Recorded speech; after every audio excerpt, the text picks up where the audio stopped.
Yesterday, we talked about, or Chris talked about the UN and what Trump said and gave him a tongue lashing to all those foreigners, which is great. We love to see that sort of thing.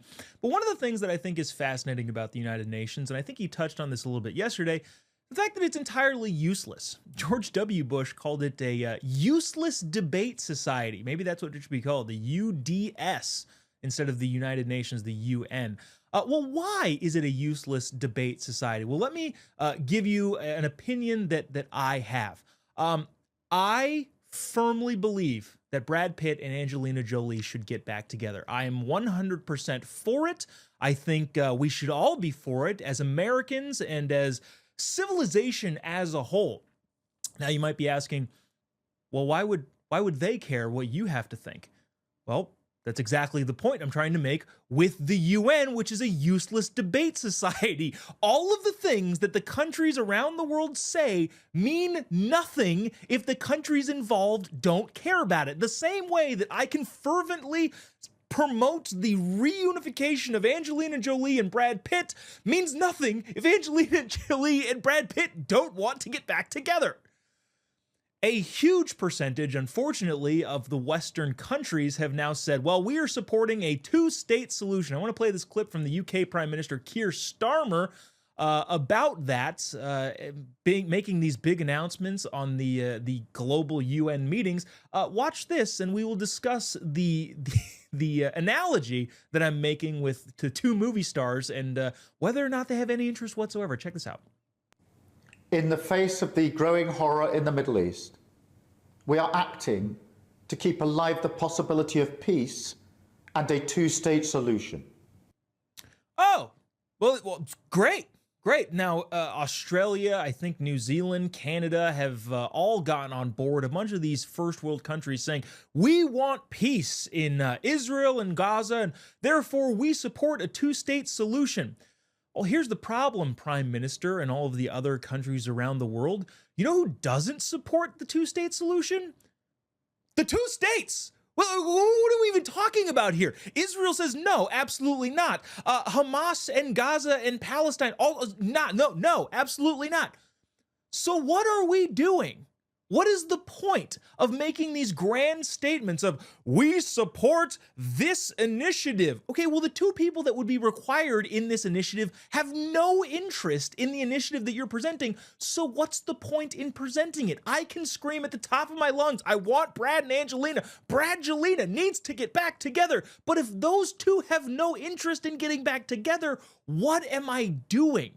I realize that's a ridiculous example, but what are we trying to prove? Who are we trying to prove things to with all of these countries that are our allies, supposedly, turning their back on the way that we see the war in the Middle East and saying, well, yeah, we actually are going to try and go this direction instead.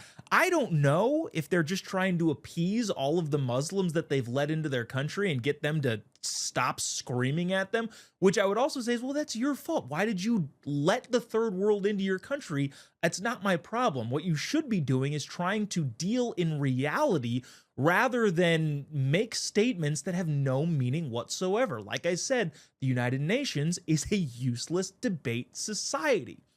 Even further than that, I'd like to play another clip from that same clip from Keir Starmer, the UK Prime Minister, in which he goes on to kind of say what it is that he's actually meaning. Watch cut 9. Today, we join over 150 countries who recognize a Palestinian state also. Okay, so that Palestinian state that you're recognizing, what exactly is it, by the way? Just what is the Palestinian state? Is there a government that's been functional there?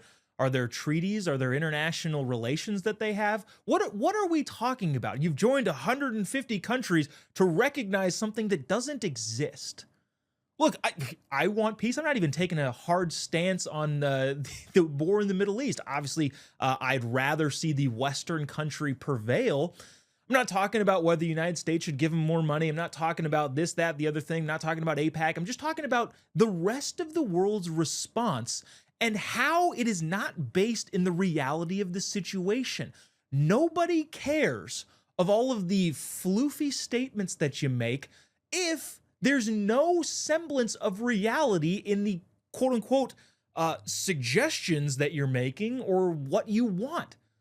It doesn't matter what you want if neither of the two sides are willing to participate in your resolution that your country passed. It is ridiculous. I have been saying this for a while, and this is the ending of this rant. I realize I'm getting a little worked up here because of how stupid this is. Why is the UN a thing? Why do we house the UN? Why do we pay for pretty much everything the UN does? And why do we allow the rest of the world to come into this country and say, hey, the United States is doing things wrong, especially when we know for a fact that the things that they're suggesting aren't based in reality, so it's clearly not going to work. Somebody sent an email, and I think this is appropriate, and all it said was, deport the UN. Sure, I'm cool with that. Let's get the UN out of this country. Let's stop pretending that every country in the world is the same and has the same voice and their opinion matters just as much as ours. It doesn't. The UN is a joke. It is a useless debate society. Always has been, always will be. Let's deport them.